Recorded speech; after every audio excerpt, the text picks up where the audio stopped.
प्यारा कातिल डॉक्टर कफील खान 10 नवंबर 2021 में हाई कोर्ट में मेरे सस्पेंशन पे सुनवाई थी। उससे पहले 9 नवंबर को ये लेटर लिखा गया है। हालांकि ये लेटर जो है, आप ये डेट देखिएगा, 9 नवंबर 2021 की डेट है, लेकिन 10 तारीख को इसको कोर्ट में प्रेजेंट नहीं किया गया, ना ही मुझे पर्सनली इन्फॉर्म किया गया। मुझे भेजा गया है कब? 20 नवंबर को। 10 तारीख की शाम को प्रिंसिपल सेक्रेटरी मेडिकल एजुकेशन एक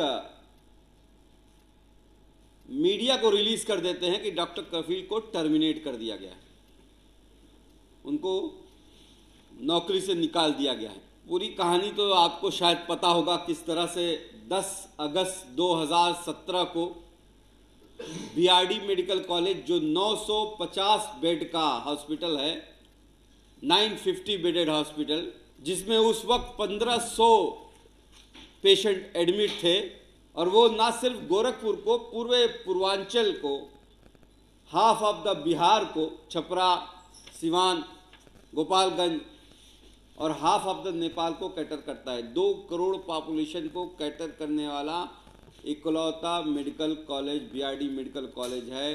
10 अगस्त 2017 को 7:30 बजे लिक्विड ऑक्सीजन खत्म हो गई थी, और 13 अगस्त 2:15 पे लिक्विड ऑक्सीजन की सप्लाई स्टार्ट हुई थी। यानी 54 घंटे तक पूरे मेडिकल कॉलेज में लिक्विड ऑक्सीजन थी ही नहीं।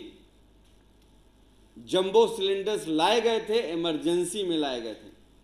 सरकार ये मानती है कि 500 सिलेंडर उन 54 घंटों में लाए गए थे, लेकिन कौन लाया था उसका नाम बताने से डरती है। 22 अगस्त 2017 को मुझे सस्पेंड किया जाता है, और 23 अगस्त 2017 को एक एफआईआर लिखी जाती है डीजीएमई डॉक्टर के गुप्ता के द्वारा, जिसमें 9 लोगों को आरोपी बनाया जाता है, ये कहते हुए कि इन्होंने मेडिकल निग्लिजेंस किया है, चिकित्सीय लापरवाही की है, करप्शन किया है, भ्रष्टाचार किया है, और जेल भेज दी जाती है। 9 महीने तक कोई कोर्ट में सुनवाई नहीं होती।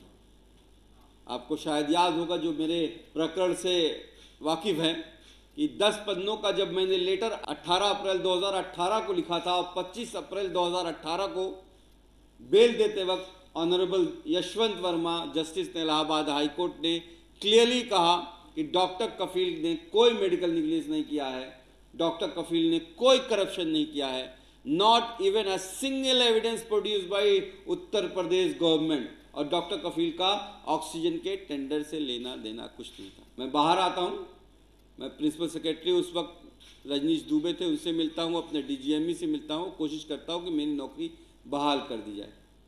नहीं होती है तो मैं हाई कोर्ट जाता हूँ। हाई कोर्ट ऑन 7 मार्च 2019 को यूपी गवर्नमेंट को कहता है कि 90 डेज के अंदर इंक्वायरी खत्म करो, और 18 अप्रैल को सबमिट हुई थी। 18 अप्रैल 2019 को हिमांशु कुमार प्रिंसिपल सेक्रेटरी ने इंक्वायरी रिपोर्ट दी, जिसमें उन्होंने कहा कि डॉक्टर कफील सबसे जूनियर डॉक्टर थे।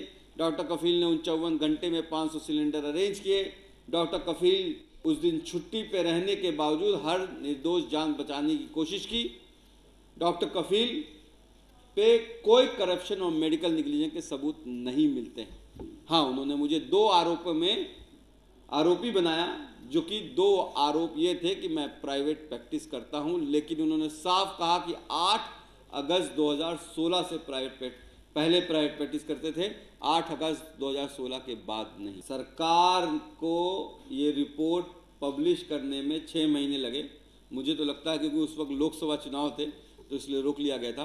बहरहाल ये रिपोर्ट पब्लिक में आई अक्टूबर 2019 में, और सरकार ने रिपोर्ट पब्लिक होते ही हिमांशु कुमार, जो प्रिंसिपल सेक्रेटरी जिन्होंने रिपोर्ट दी थी, वो स्टडी लीव पे चले गए।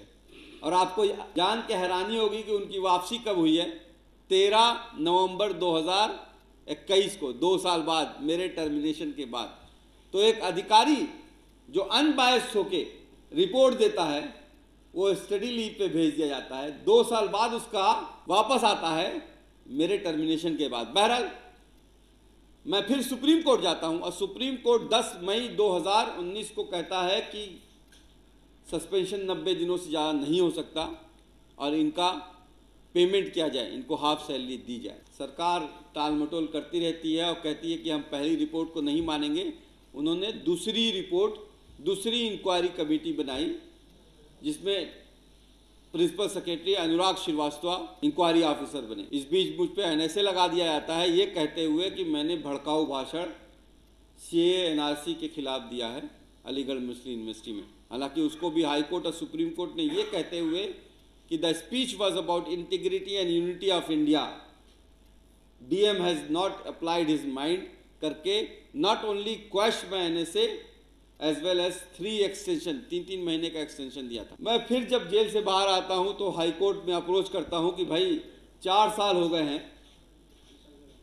मुझको मेरी नौकरी वापस दी जाए। आपको ये भी बता दूं, जैसे ही उत्तर प्रदेश सरकार मुझ पर NSA लगा के मुझे मथुरा जेल में बंद करती है, ये भी एक कोइंसिडेंट है, जैसे मैंने हिमांशु कुमार वाला कोइंसिडेंट बताया, ये भी कोइंसिडेंट है कि फरवरी में मुझे जेल भेजा जाता है और फरवरी में ही 8 में से 7 को अक्यूज थे, जिसमें डॉक्टर राजीव मिश्रा जो प्रिंसिपल थे उस वक्त के, डॉक्टर सतीश कुमार जो ऑक्सीजन के इंचार्ज थे और अकाउंटेंट, सबकी बहाली हो जाती है मेरी को छोड़ के।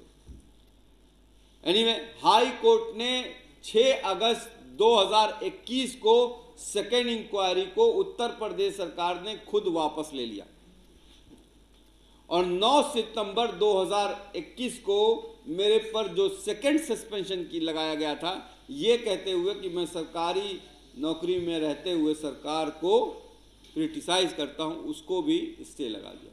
अब इनके पास क्या चारा रह जाता है? तो अब इन्होंने बिना मुझे चांस दिए हुए, क्रॉस एग्जामिनेशन का चांस नहीं दिया, और आलोक कुमार जो प्रिंसिपल सेक्रेटरी हैं, उन्होंने ये एक अपने से इंक्वायरी बनाई जो पुराने दस्तावेज थे, उसके हिसाब से इन्होंने मुझे जो 4 आरोप लगे थे उसमें से 3 आरोप को मुझे मुजरिम बना दिया है। 4 आरोप कौन कौन से हैं आपको बता दूं। पहला आरोप यह है कि मैं प्राइवेट प्रैक्टिस करता था, जिस पे खुद अपनी इस रिपोर्ट में भी ये मान रहे हैं कि 8 अगस्त 2016 के बाद डॉक्टर कफील के ऊपर प्राइवेट प्रैक्टिस करने का कोई सबूत नहीं है। मैंने medical college, Gorakhpur medical college 8 अगस्त 2016 को ज्वाइन किया था। तो मैं 8 अगस्त 2016 से पहले क्या करता था, इससे किसको क्या मतलब होना चाहिए?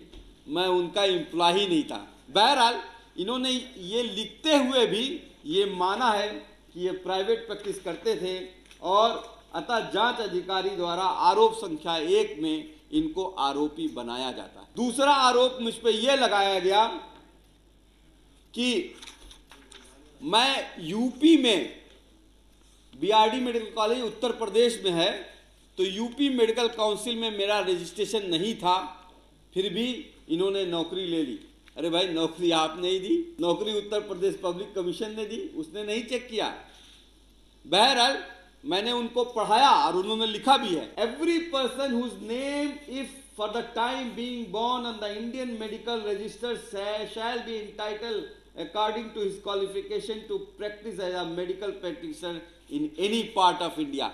मेरा registration medical council of India में है, तो मैं भारत में कहीं भी प्रैक्टिस कर सकता हूं, जॉब ले सकता हूं। ये कह भी रहे हैं, लेकिन फिर भी कह रहे हैं कि आरोप संख्या 2 भी आरोपी पे सिद्ध होती है, क्योंकि उसका उत्तर प्रदेश मेडिकल काउंसिल में रजिस्ट्रेशन नहीं था। तीसरा आरोप, जो कि बहुत गंभीर आरोप है, तीसरा आरोप बहुत समझने की बात है, क्योंकि इस पे मुझे क्लीन चिट मिली है, इसलिए मैं आपको वो आरोप पढ़ाना चाहूंगा। BRD मेडिकल कॉलेज गोरखपुर के बाल रोग विभाग में बच्चों की आकस्मिक मृत्यु की घटना के समय आप मौजूद थे। आपके द्वारा पत्राचार में प्रधानाचार्य में और अन्य अधिकारियों को कोई सूचना नहीं दी गई।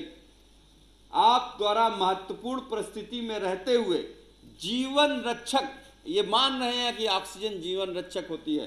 जीवन रक्षक ऑक्सीजन की कमी जैसे महत्वपूर्ण घटना को तत्कालीन उच्च अधिकारियों के संज्ञान में नहीं लाया गया, जो कि आपके मेडिकल निग्लिजेंस का परिचायक है।